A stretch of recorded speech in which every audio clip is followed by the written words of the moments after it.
नमस्कार, मी अंकिता थुल आणि आपण पाहत आहात वार्ता चॅनल तहलका वर्धा। पालकमंत्री डॉक्टर पंकज भोयर यांनी गुरुवारी वर्धा जिल्ह्यातील आंजी येथे नव्याने मंजूर झालेल्या ग्रामीण रुग्णालयाच्या जागेची पाहणी केली।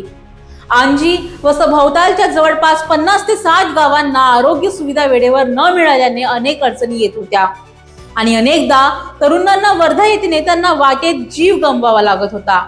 ही समस्या दूर करण्यासाठी भाजपाचे माजी जिल्हाध्यक्ष सुनील गुफाड यांनी शासन दरबारी सातत्याने मागणी केल्याने आंजी ग्रामीण रुग्णालयाला अखेर 24 सप्टेंबर 2025 रोजी मान्यता मिळाली।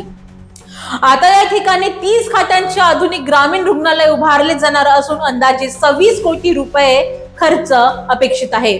पालकमंत्री यांनी स्थळी जाऊन पायाभूत सुविधा व इमारत बांधकामाचा आढावा घेत संबंधित अधिकाऱ्यांना तातडीने कामाची प्रक्रिया पुढे नेण्याच्या सूचना दिल्या। या पाहणी दरम्यान सार्वजनिक बांधकाम विभागाचे कार्यकारी अभियंता सतीश अंभोरे, जिल्हा शल्य चिकित्सक डॉक्टर सुमंत वाघ, भाजप पदाधिकारी व नागरिक उपस्थित होते आणि या निर्णयामुळे आंजी तसेच परिसरातील गावांना लवकरच चांगल्या आरोग्य सुविधांचा लाभ मिळणार आहे। अशाच इतर बातम्यांसाठी आपण बघत राहा तहलका वर्धा। धन्यवाद।